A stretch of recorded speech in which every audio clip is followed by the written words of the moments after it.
Actually, I'm going to dedicate this video tonight towards those people who are still in the thrall of the Obama phenomenon, meaning that they're still in the thrall of these campaign promises, which actually never materialized. So, having said that, I want to make it very clear up front that I am not a Republican. I will never vote Republican. I was up until now, or let's say up until about a year and a half ago, a registered member of the Democratic Party. Well, no longer. Too many things have come to a head at this point, and I can no longer trust this party leadership. So this is the background here. So it's not a critique specifically directed at Obama, but a critique directed towards our entire national leadership, so-called leadership as a whole. It's an article written by Tim Shorrock, and it's called America's New Mercenaries. As American commanders met this week for the Afghanistan review, Obama is hiring military contractors at a rate that would make Bush blush. Top U.S. commanders are meeting this week to plan for the next phase in the Afghanistan war. In Iraq, meanwhile, gains are tentative and in danger of unraveling. Both wars have been fought with the help of private military and intelligence contractors, but despite the troubles of Blackwater, in particular, charges of corruption and killing of civilians, and continuing controversy over military outsourcing in general, private sector armies are as involved as ever. Without much notice, the Obama administration has greatly expanded the outsourcing of key parts of the U.S.-led counterinsurgency effort in the Middle East and in Africa. And as a result, for its secretive air war and special forces operation missions around the world, the U.S. has become increasingly reliant on a new breed of specialized companies that are virtually unknown to most Americans and to any citizen for that matter. Yet they carry on some sort of a mission. Companies such as Blackbird Technologies, Glenham Associates, K2 Solutions, and others have won hundreds of millions of dollars worth of military and intelligence contracts in recent years to provide technology information on so-called insurgents, special forces training, personnel rescue, and so on.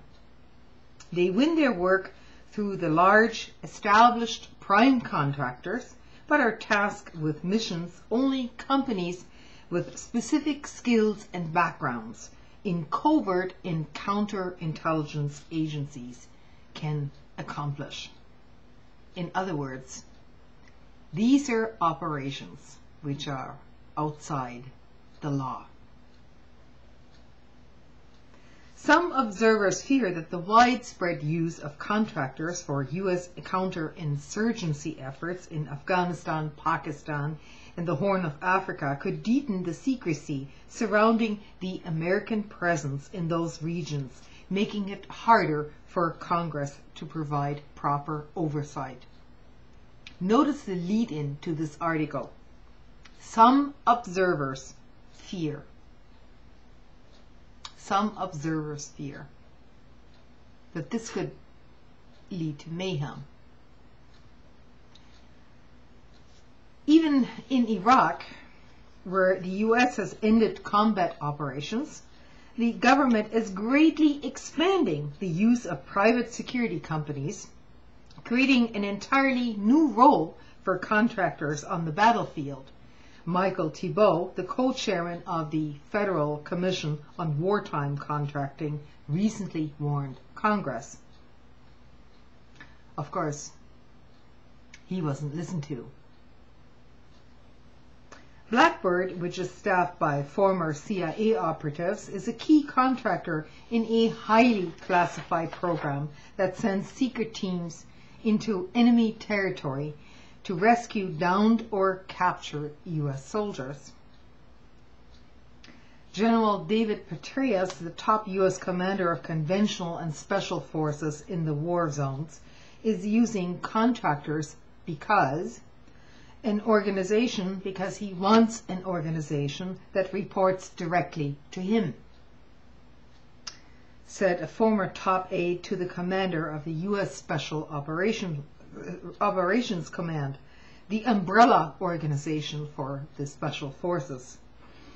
Everyone knows Petraeus can't execute his strategy without the private sector.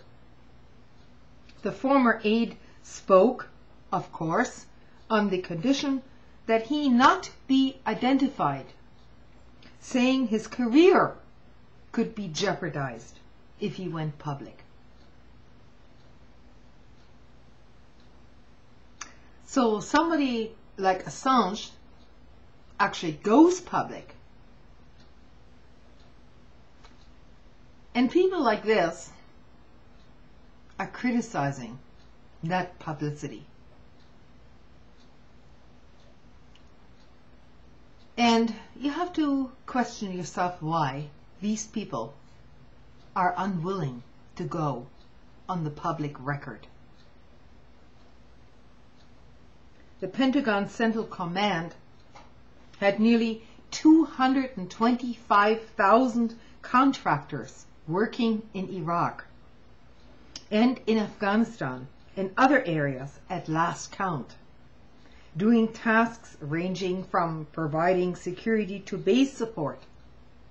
Intelligence agencies such as the CIA or the NSA field thousands more classified contracts that are not publicly disclosed, but extend into every U.S. military command around the world.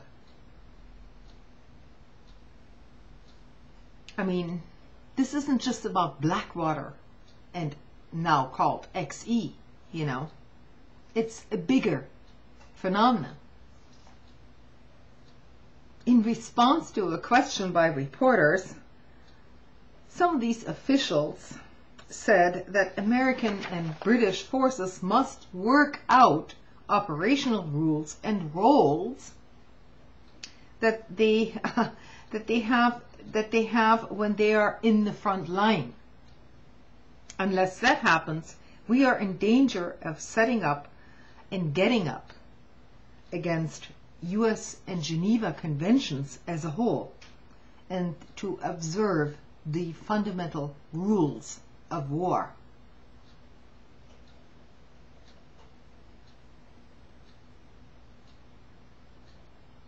This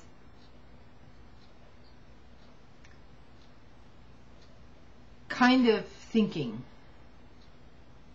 that there are any rules in war whatsoever is probably the root cause of everything, because there are no rules in war. War breaks rules. That's what war is all about. Now, you wouldn't notice this unless you were on the receiving end of it, or in an army participating in that kind of war game, because you've been told you were doing the right thing. The only winners in this pathetic game are the financial elites up top, for whom war has always been profitable. In fact, they have power over your employment in some states. Thus, the earmarks.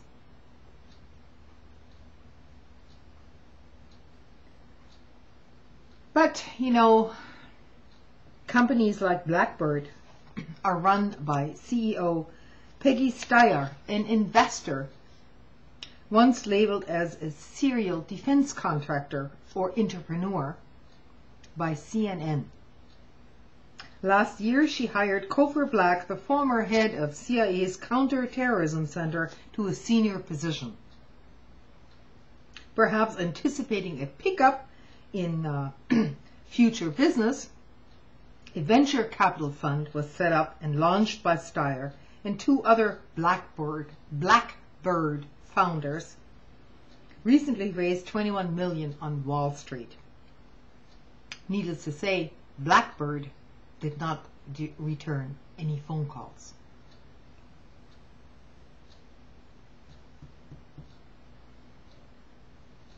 You know, if people can't see through this charade by now, what's left?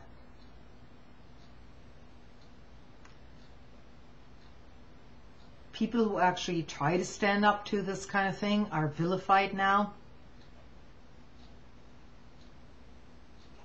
Citizens are made to believe that anybody who stands up against the system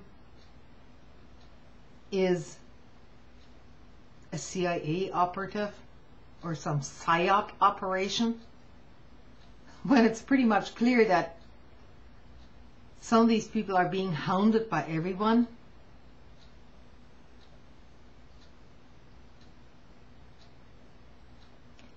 I mean, this is like a Kafka play.